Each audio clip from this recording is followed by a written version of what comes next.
Hello everyone and welcome to our Tech Tuesday number 55. Today we go over some of the recent updates in Chrome browser build 69.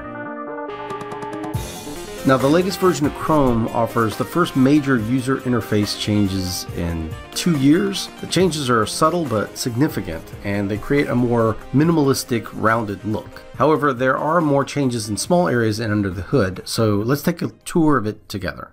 The first thing you want to do is kind of check which version you're on and see if you are running the most recent version of Chrome.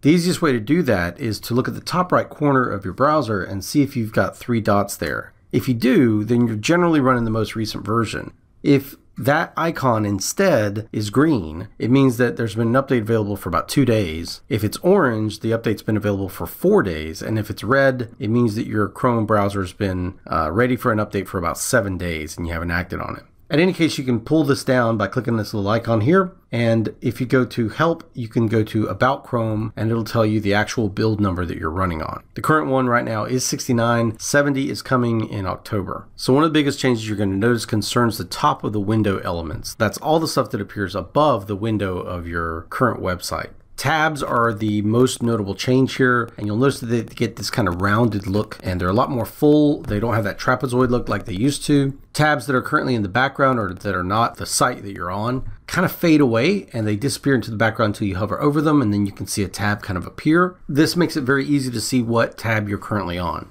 The logos for a website are also slightly bigger, so you can kind of notice them a little easier, especially if you have a lot of tabs open. When you open up a new tab, you're presented with the new tab page, and it's gone through a few changes as well. The frequently visited pages are now circular icons, and you can customize these a little bit. For example, if there's a page that you don't really want to show up here, you can remove it. You can select the little 3 dots there, the ellipses, edit this shortcut, change it to be whatever you want it to be, or just remove it entirely. If you'd like to add shortcuts here, you can do that as well. So let's say I want to add a shortcut to our YouTube channel. I would go here and click Add Shortcut, and I would put in the URL and then hit done. If you would like to reset all of your shortcuts, you can go to the gear icon down at the bottom right and click Restore Default Shortcuts. While you're here, you can actually customize the background on your page. You can choose from preset Chrome backgrounds of all different types, or you can even upload your own image and put whatever else you'd like up there. Another big change is how Google Chrome handles your user accounts in terms of Chrome users. It used to be that you could manage all of your users by clicking on the icon next to the minimize button, but that icon's moved down and to the right next to your extensions now. And the icon looks like your actual user profile icon instead of just a generic user. When you click on this, you'll see all of your options here for different users and your ability to manage guests and so on, but you're also going to see passwords, payment information, and addresses. These settings have always been there. They've always been in the settings page, kind of tucked away. Now it's easier to access them, and it's easier to turn them off if you don't want to use them. So if you go over here to passwords, the first thing you get is the ability to turn off offer to save passwords. Now you can have it manage all your passwords, so it's kind of like LastPass, only it's stored with your Google account. Payment methods and addresses are on the same page really, and you can manually add them if you like, or you can have it save it as you enter them into web pages. So one of the big changes here with Chrome and passwords is that Chrome will now offer to generate passwords for you whenever you need to. Whenever you click on a password field, if it doesn't already have a password for it, it'll go ahead and offer it. Again, you can turn this off. When you click on the password field, you'll see that it generates a password and you can then use that password and it'll save it to your account. You don't have to remember it. For some people, that's amazing because it means that you can generate all sorts of different passwords. You don't have to keep using your dog's name. You don't have to remember them. Again, it's like any other password manager. For others though, they don't really want to put all their eggs in one basket. They don't really want to have all their passwords saved by Google. Personally, I love it for work. I may not use it for home, but to each their own.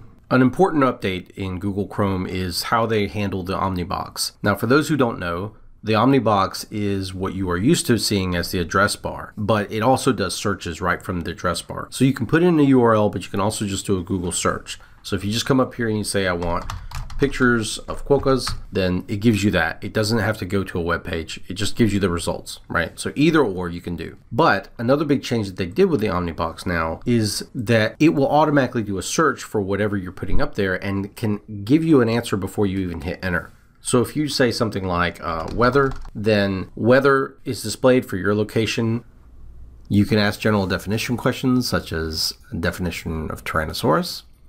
or perhaps you want to know how long ago did the Tyrannosaurus Rex live. It displays the answers below. Or maybe you look up famous people, that's fine too. The results are displayed below your typing and you don't have to load a new search results page. Last but not least, there are some things under the hood that Google has done, such as they fixed over 40 security vulnerabilities. They paid out over $30,000 in bounties to researchers who reported those vulnerabilities. Yes, Google does pay you to hack Chrome and report to them how you did it.